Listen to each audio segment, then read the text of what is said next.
A homeless girl sees the billionaire's wife poison his dinner. No one believes her desperate warning or takes her seriously. When the millionaire's life hangs by a thread, she risks everything to save him. But what they uncover about his wife will shock them deeply and shatter every illusion.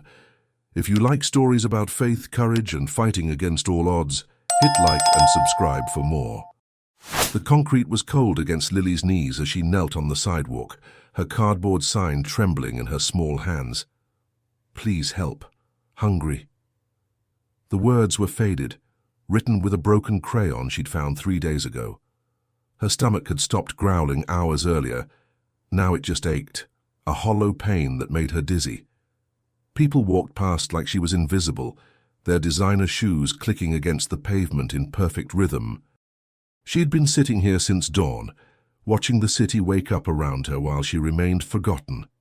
A businessman in an expensive suit approached, and for a moment, hope flickered in her chest.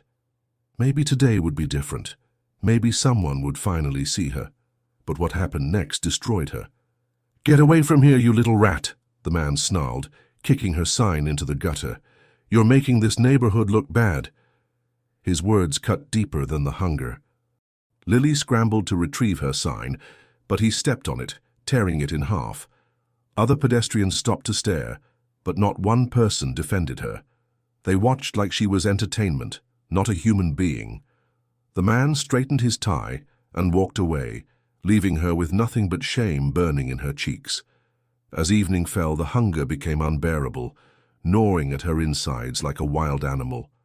She knew what she had to do, something she'd sworn she'd never do again.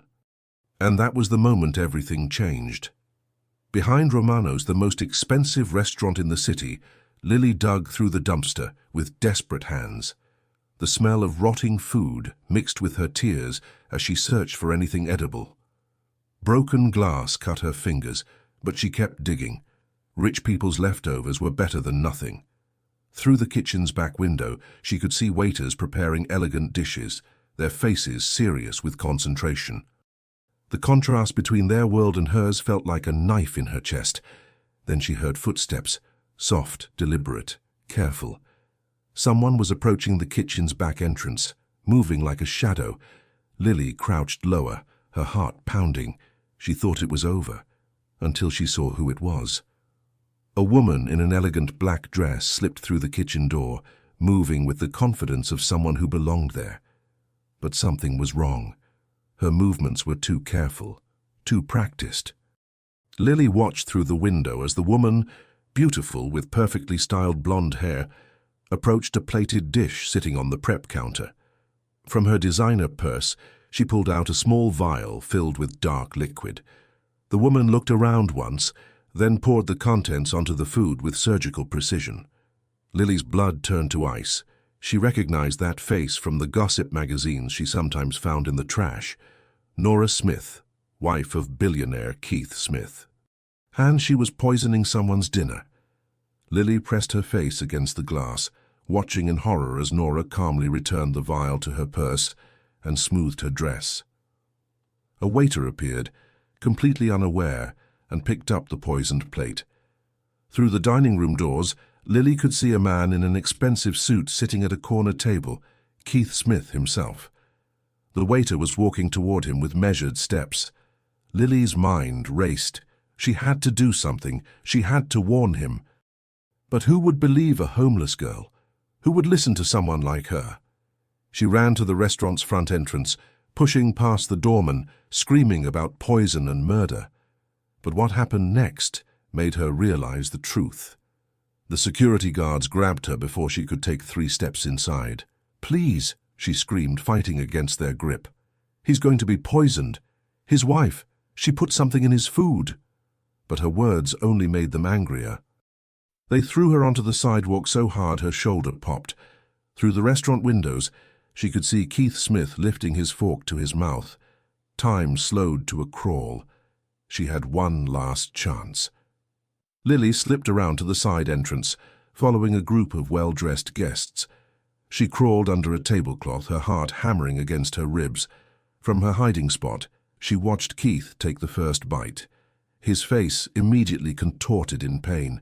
He dropped his fork, clutching his throat. And then Lily did the only thing she could do. She charged forward, screaming a warning that came too late. Chaos erupted as Keith Smith collapsed, his body convulsing violently on the restaurant floor. Lily burst from under the tablecloth, still screaming about the poison, but her voice was lost in the panic. Women shrieked, men shouted orders, and waiters scattered like startled birds. Through it all, Nora stood perfectly still, her hand pressed to her mouth in a performance of shock that would have won an Oscar. When the paramedics finally arrived, they moved with suspicious slowness, checking their equipment twice, asking unnecessary questions. Lily watched from the corner where security had shoved her, handcuffed and bleeding from her struggle. Something was wrong. Something was very, very wrong. And then she realized what Nora had done. "Radio's down," one paramedic announced, though Lily could see his radio working perfectly. "Might be a delay getting to the hospital." Nora nodded solemnly, but Lily caught the tiny smile that flickered across her face. They were stalling. They wanted Keith to die. While everyone argued about procedures and protocols, Keith lay dying on the cold marble floor. His breathing grew shallower with each passing second. Lily looked at the handcuffs binding her wrists, at the security guard blocking her way, at the crowd of people who saw her as nothing more than trash. She had a choice to make.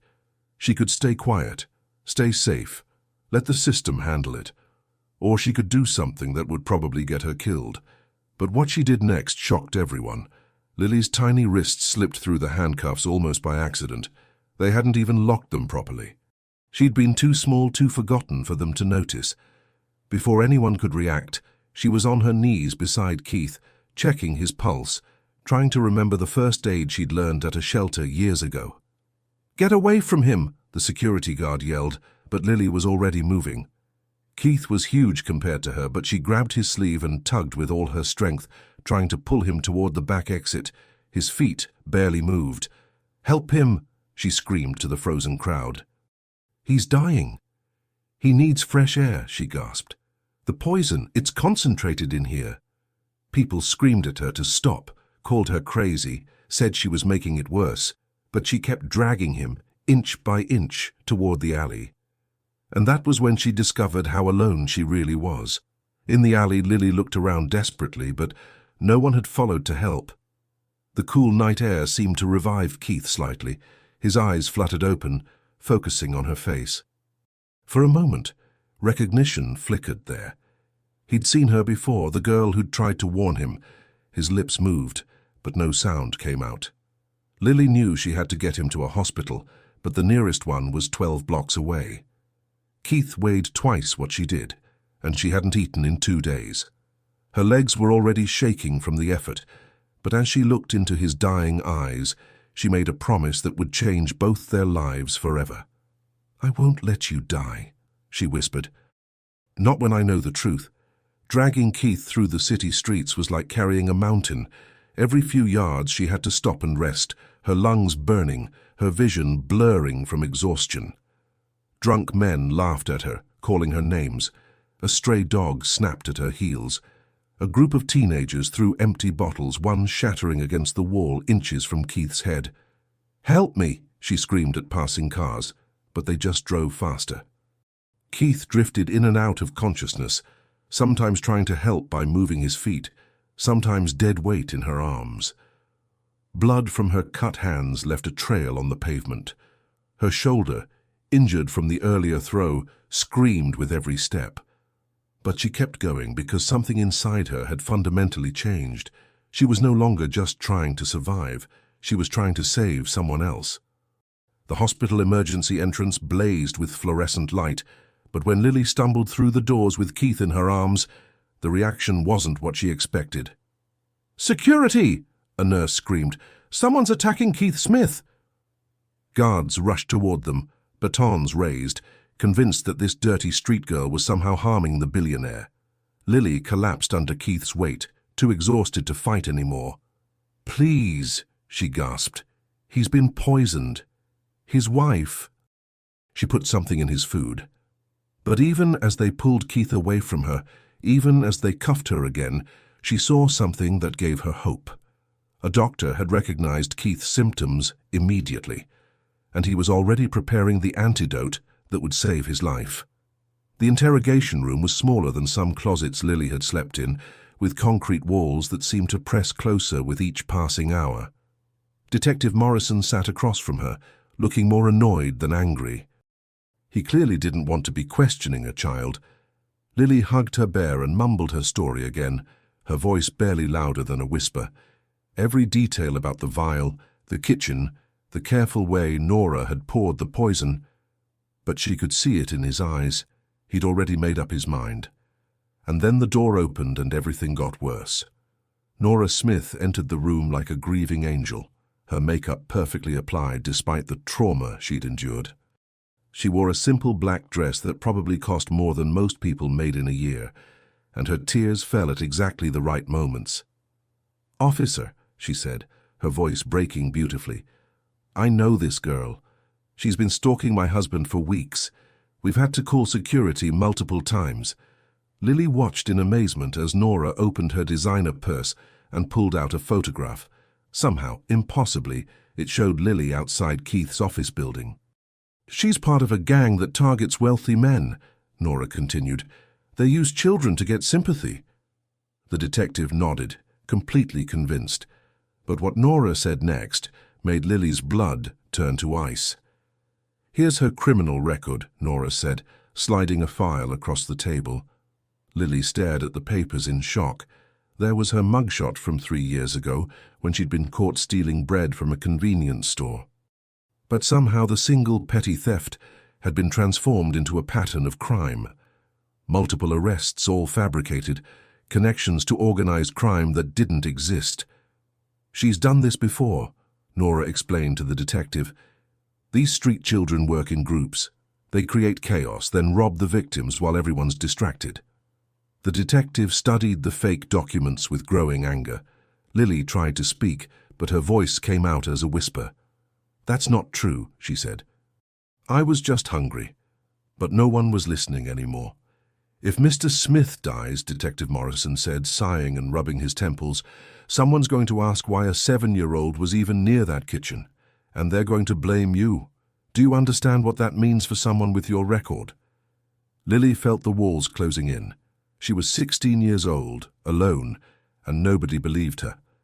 Nora sat in the corner, occasionally dabbing at her eyes with a tissue, playing her role perfectly. "I have witnesses," Nora added softly. "Restaurant staff who saw her lurking around the kitchen earlier, customers who noticed her casing the place." Each lie was delivered with such conviction that even Lily began to doubt herself. Maybe she had imagined it. Maybe the hunger and exhaustion had made her see things that weren't there. But then she remembered the vial, the careful precision of Nora's movements, and she knew the truth. Hours passed in that tiny room. They brought her water and a stale sandwich, the first food she'd had in days, but it tasted like cardboard in her mouth. Through the small window, she could see the sun setting, painting the sky the color of blood. Every time footsteps approached in the hallway, her heart stopped, expecting to hear that Keith Smith had died, that she would spend the rest of her life in prison for trying to save a man's life. Nora had left hours ago, but her performance lingered in the room like expensive perfume. The detective returned with more papers, more questions, more accusations. And then he told her something that changed everything. "We found something interesting in your background check," Detective Morrison said, sliding another photo across the table. It showed 3 other homeless girls, all around Lily's age, all arrested for similar crimes over the past 2 years. "Funny thing is, they all had the same story.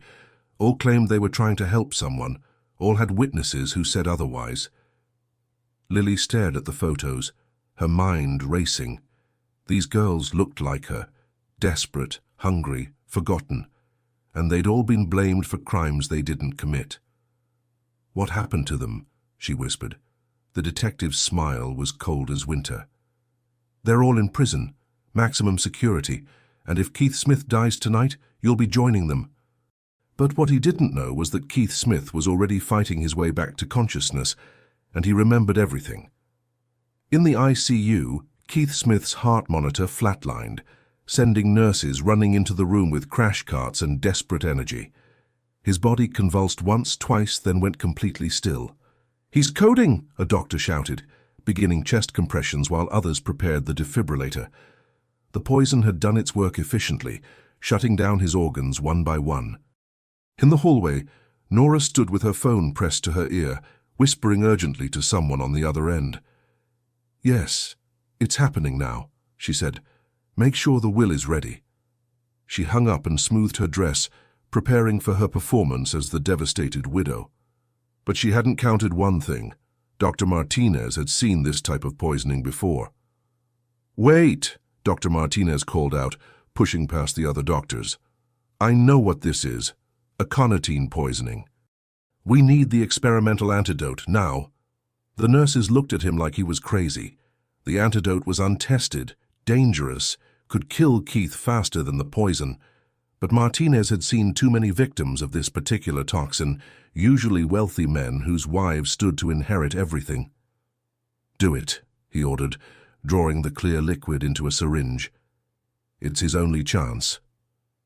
The room held its breath as he injected the antidote directly into Keith's heart.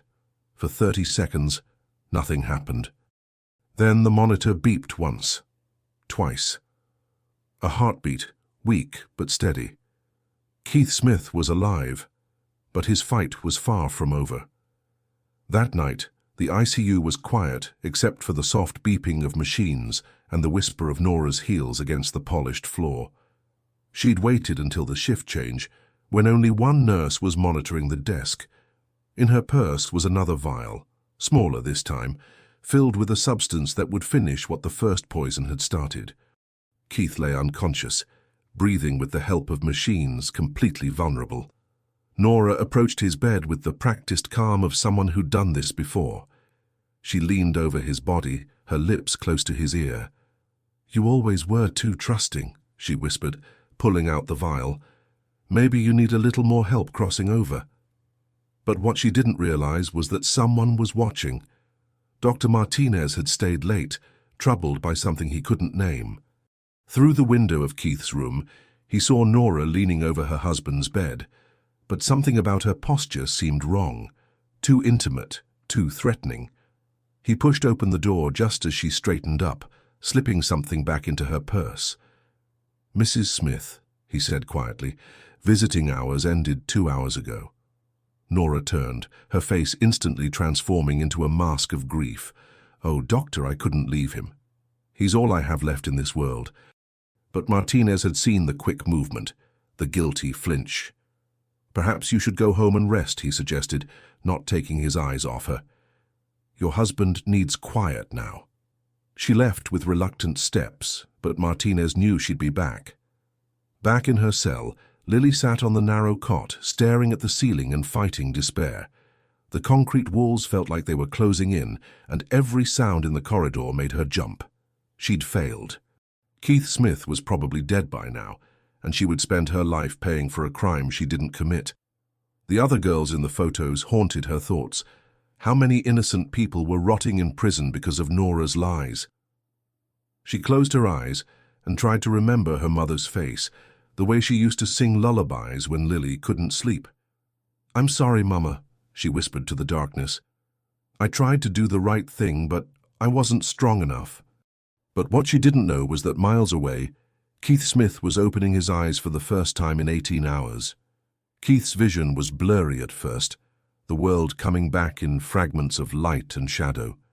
The beeping of machines, the smell of disinfectant, the soft sound of someone breathing nearby. But what came back strongest was the memory. A girl's face, desperate and determined, screaming about poison while everyone ignored her. She'd tried to save him. A homeless girl with nothing to gain had risked everything to warn him about his wife. "There was a girl," he whispered to the nurse, his voice barely audible. "She tried to save me." The nurse smiled kindly. "You're hallucinating, Mr. Smith. It's normal after what you've been through." But Keith knew what he'd seen, and he was going to find her. Keith Smith discharged himself from the hospital against all medical advice, his legs still shaky, but his purpose crystal clear. The memory of the girl's face burned in his mind. Her desperate eyes, her torn clothes, the way she'd screamed warnings that no one would hear. While his lawyers and assistants fussed about security and proper procedures, Keith slipped away in a taxi, directing the driver to Romano's restaurant. The scene of his near death had been cleaned up, but he could still see it all happening in his mind. The elegant dining room, his wife's perfect performance, and somewhere in the chaos, a street girl who'd tried to save his life. He had to find her. He had to know why. In the alley behind Romano's, Keith searched through the shadows like a man possessed. His expensive suit caught on dumpster edges. His Italian shoes stepped through puddles of questionable liquid, but he didn't care. This was where she'd been living, in the spaces between buildings that people like him never saw. He found evidence of her life scattered in the darkness. A torn blanket, a plastic bag with her few possessions, a notebook filled with careful drawings of faces. People who'd shown her kindness, he realized. She'd been documenting the rare moments of human connection in a world that had forgotten her. And then he heard movement from behind the dumpster. Lily crouched in the shadows, her heart pounding as she recognized the man from the restaurant. Keith Smith was here in her alley looking for her. But why? To have her arrested again? To finish what his wife had started? She tried to run, but days without food had left her weak, and she stumbled over a pile of garbage. Keith heard the noise and turned slowly, his hands raised to show he meant no harm. "Please," he said softly, "don't run. I remember everything. You tried to save my life." His voice was different from what she'd expected, not angry or demanding, but broken, grateful. She stopped running and turned to face him, tears streaming down her dirty cheeks. But what he said next changed both their lives forever. "I owe you everything," Keith said, kneeling in the filthy alley so he could look into her eyes. "You saw what no one else would see. You believed what no one else would believe. And you risked your life to save mine." Lily stared at him, waiting for the catch, the condition, the moment when his kindness would turn to something else. But it never came. "They said I was crazy," she whispered. "They said I was lying." Keith nodded slowly. "I know. And I'm sorry. I'm sorry no one listened. I'm sorry no one believed you. But I believe you now." For the first time in years, Lily felt something she'd almost forgotten, hope. But she'd been disappointed too many times to trust it completely. "What do you want from me?" Lily asked, her voice barely audible. Keith studied her face, so young but aged by hardships he could barely imagine. "I want to help you," he said simply. "I want to give you what you've never had, a home, an education, a future. But more than that, I want to learn from you." She laughed bitterly. "Learn what? How to dig through garbage? How to be invisible?" Keith shook his head. "How to see the truth when everyone else is blind. How to be brave when the world is against you. How to do the right thing when it costs you everything." He extended his hand. "Will you let me try to repay what I owe you?" But even as Lily reached out, she knew this was just the beginning of their fight. As Keith helped Lily to her feet, his phone buzzed with urgent messages. His disappearance from the hospital had triggered a manhunt, and Nora was leading the charge with tears and accusations. "He's not thinking clearly," she was telling reporters. "The poison has affected his mind. He's become obsessed with finding some homeless girl he thinks saved him." Keith showed Lily the messages, watching her face crumble. "She's going to destroy me," Lily whispered. "She's too powerful, too smart. No one will believe a street girl over a billionaire's wife." Keith's jaw tightened with determination. "Then we'll have to prove it. We'll have to show the world who Nora really is." But as they walked out of that alley together, neither of them realized just how far Nora was willing to go to protect her secret. Keith brought Lily to a small apartment across town, not his mansion, somewhere Nora wouldn't think to look. The space was modest but clean, With a real bed, a kitchen, and windows that let in actual sunlight, Lily stood in the doorway, afraid to enter, afraid to touch anything. "It's not a trap," Keith said gently, but she'd heard those words before from men who'd made promises they never intended to keep.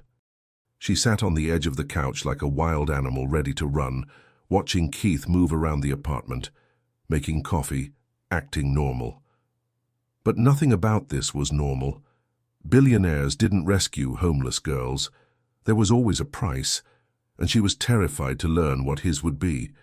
They sat across from each other at the small kitchen table, separated by more than just distance. Keith tried to ask about her past, her family, her life before the streets, but Lily shut down with each question.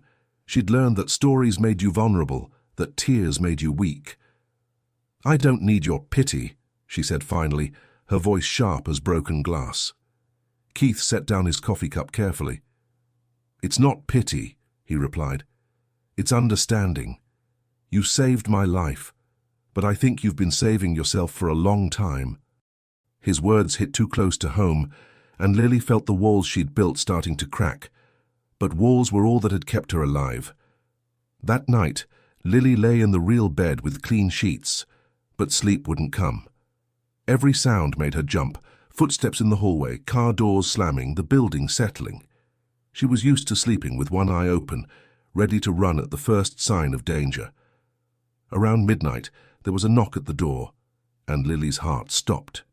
But it was just Keith, bringing her warm milk and asking if she was okay.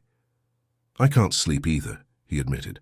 "I keep thinking about that night, about how close I came to dying, about how brave you were." But Lily didn't feel brave. She felt terrified, trapped between a past that had nearly killed her and a future that seemed too good to be true. By morning, the walls felt like they were closing in. Lily had survived by moving, by staying ahead of trouble, by never depending on anyone. This apartment felt like a beautiful cage, and Keith's kindness felt like golden chains. While he was in the shower, she grabbed her few possessions and slipped out the door. The streets welcomed her back with familiar cruelty, cold wind, hostile stares, the constant search for food and shelter. But at least here she knew the rules. Here she controlled her own fate. She made it 3 blocks before she heard footsteps behind her. Keith had followed, but not to drag her back, just to walk beside her. "You can leave," Keith said quietly as they walked through the early morning streets. "You can disappear, and I'll never look for you again. But before you do, let me tell you something." They stopped in front of a homeless shelter, where Lily had stayed once, briefly, before it became too dangerous. "My father abandoned me when I was 12, Keith continued, "left me with nothing but debt and shame. I spent years building walls, trusting no one, believing that everyone wanted something from me. And I was right, they did. Everyone except you." He turned to face her, his eyes bright with unshed tears. "You wanted nothing from me except to save my life. So let me save yours, not because I owe you, but because you deserve it." Lily looked at the shelter, remembering the fear she'd felt there, the predators who hunted girls like her, the system that had failed her at every turn. Then she looked at Keith, this man who could have everything but chose to stand in an alley at dawn, with a homeless girl who trusted no one. "If I come back," she said slowly, "it's my choice, not yours, not anyone else's. Mine." Keith nodded. "Always your choice," he promised. "But Lily, you don't have to survive alone anymore." As they walked back to the apartment together, something shifted between them. Not trust, not yet, but the possibility of trust. And for the first time in years, Lily allowed herself to imagine a future that didn't involve hiding in shadows. Keith's mansion was a world beyond Lily's imagination, marble floors that stretched like frozen lakes, chandeliers that cast rainbows on walls covered in priceless art. She followed him through rooms bigger than entire buildings she'd slept in, trying not to touch anything, afraid her presence would somehow contaminate this perfect world. The housekeeper, Mrs. Chen, prepared a room for her. Not a guest room, but a space that would be truly hers. "This is your home now," Keith said. But Lily couldn't process the words. Home was a concept she'd forgotten, a warmth she'd never really known. She stood in the doorway of her room, paralyzed by possibility and terror in equal measure. The next morning, Keith introduced her to Dr. Sarah Martinez, a therapist who specialized in trauma. "I don't need fixing," Lily said defensively. "But Dr." Martinez smiled gently. "Nobody needs fixing, but sometimes we need help understanding our own strength." The sessions were brutal at first, pulling memories from dark places, examining wounds that had never properly healed. Lily learned that her hypervigilance wasn't weakness but survival, that her distrust wasn't cruelty but protection. Slowly, carefully, she began to unpack the weight she'd been carrying alone. But the hardest part wasn't facing her past. It was believing she deserved a future. Education came in small doses. A tutor named Mr. Peterson arrived each morning, patient and kind, teaching her things she'd missed during her years on the streets. Math wasn't just numbers but logic and order. History wasn't just dates but patterns of human behavior. Literature showed her that other people had felt lost and found their way. "You have a brilliant mind, Mr. Ray," Peterson told her after she solved a complex problem. "It's been surviving, but now it can thrive." For the first time, Lily began to see herself not as a victim of circumstances, but as someone with potential. But late at night, she still sometimes crept to the window, planning escape routes just in case. Keith never pushed, never demanded gratitude, never made her feel like a charity case. Instead, he shared his own stories. The loneliness of wealth, the isolation of never knowing who truly cared about you, the weight of responsibility that came with power. "I have everything money can buy," he told her one evening as they watched the sunset from his study. "But I've never had what you gave me that night, someone who would risk everything just to save my life." Their relationship deepened slowly, built on mutual respect rather than obligation. When Lily finally called him Dad for the first time, it wasn't planned or forced, it just felt true. But Nora's shadow still loomed over their newfound peace. Lily would catch glimpses of her on the news, playing the role of the devoted wife whose husband had been traumatized by his near-death experience. "He's become obsessed with this homeless girl," Nora told sympathetic reporters. "The doctors say it's a form of PTSD, common in poisoning victims. They develop fixations on random people they believe saved them." Each lie was crafted perfectly, designed to discredit both Keith and Lily before they could expose the truth. "She's building a case," Lily warned Keith, "making you look crazy so no one will believe us when we tell them what she did." But Keith had been busy building a case of his own. The investigation began quietly, with private detectives and forensic accountants. What they found was a pattern spanning years: unexplained deaths, convenient accidents, insurance payouts that always seemed to benefit Nora in some way. Bank records showed mysterious transfers to offshore accounts. Medical records revealed a history of tragic losses among her previous husbands and boyfriends. "She's done this before," Keith told Lily, showing her a file thick with evidence. "At least 4 times that we can prove, maybe more." But evidence was one thing.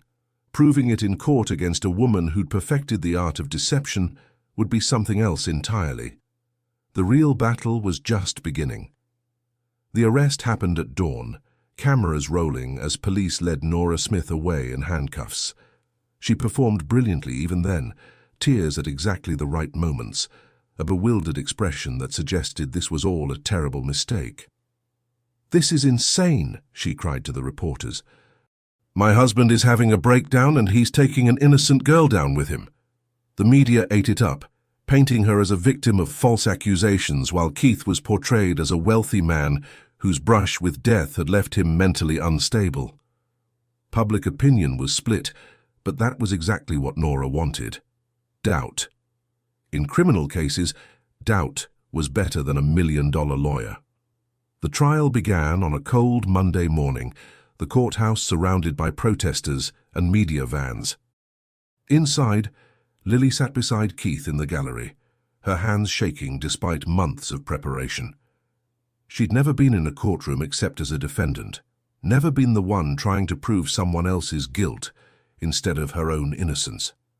Nora's defense team was impressive: expensive suits, confident smiles, and a strategy designed to destroy Lily's credibility. "Ladies and gentlemen of the jury," the defense attorney began, "you're about to hear a story so outlandish, so impossible, that you'll wonder how it ever made it to court." But the prosecution had surprises of their own. When Lily walked into the courtroom, holding tightly to her teddy bear, the room fell into hushed disbelief. A girl, still young but with eyes that had seen too much. She sat in the witness box, old enough to take an oath, but carrying a truth that felt heavier than her age. "Tell us what you saw that night," the prosecutor said gently.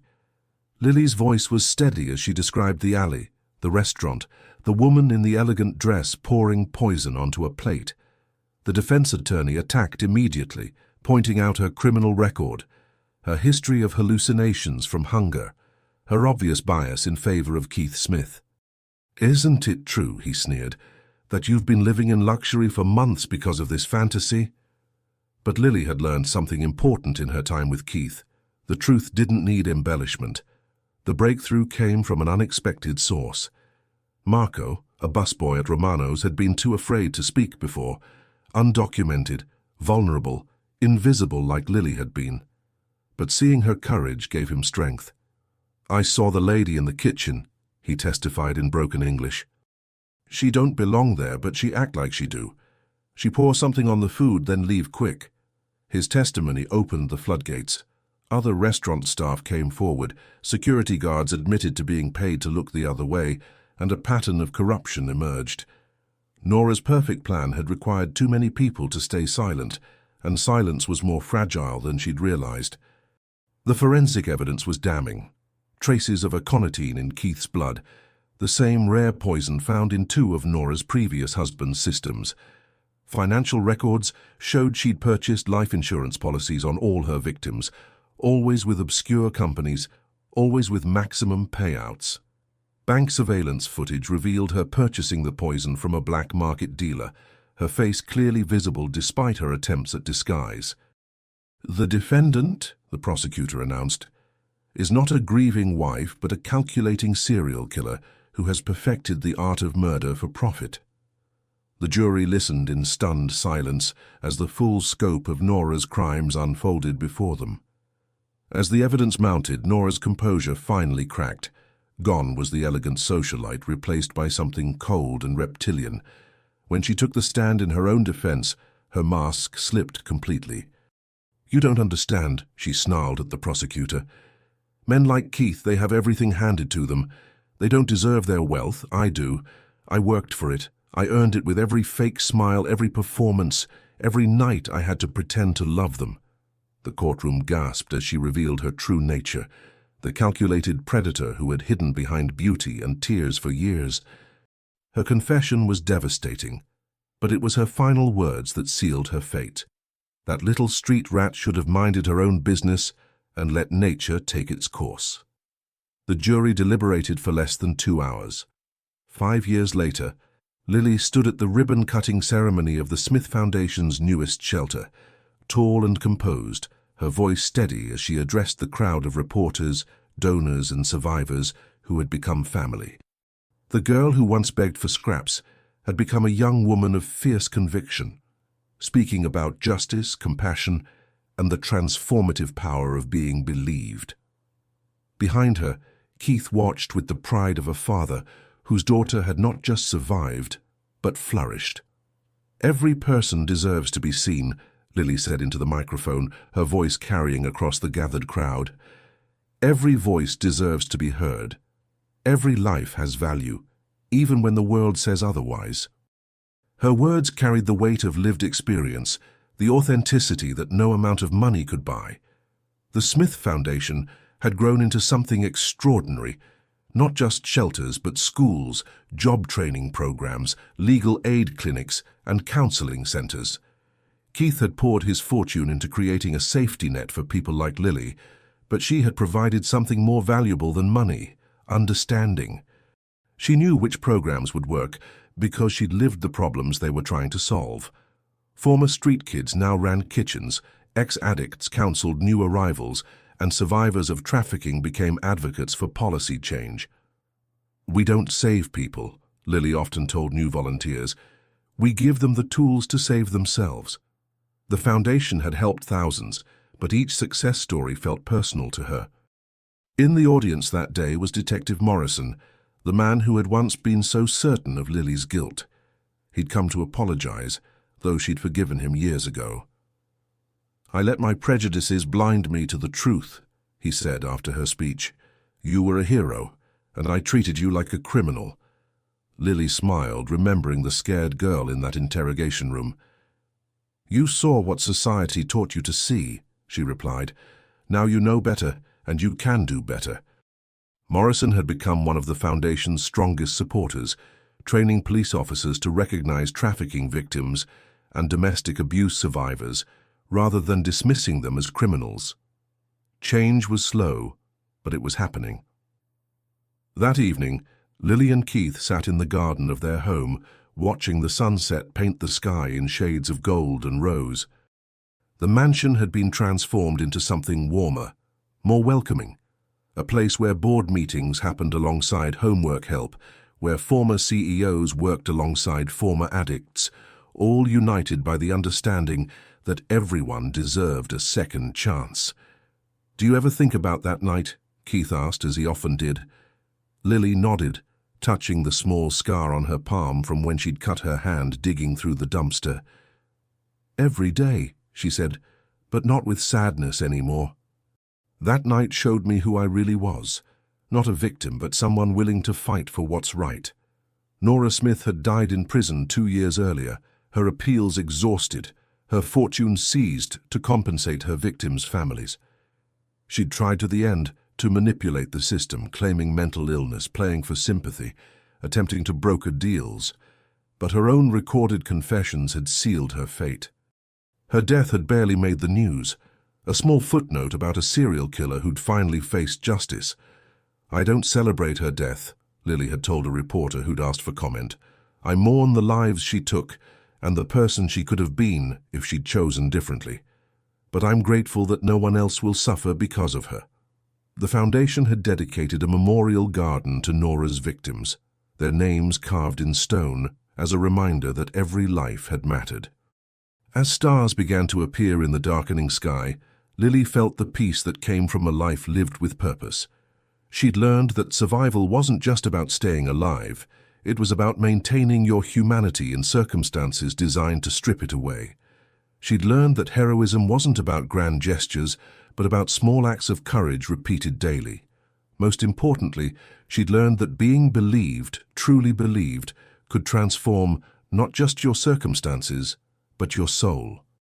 "The world may believe beautiful lies," she whispered, repeating words she'd spoken at Nora's trial, "but truth spoken by the brave can still rewrite destiny." Keith smiled and squeezed her hand. Tomorrow would bring new challenges, new people to help, new battles to fight. But tonight they were home, and that was enough.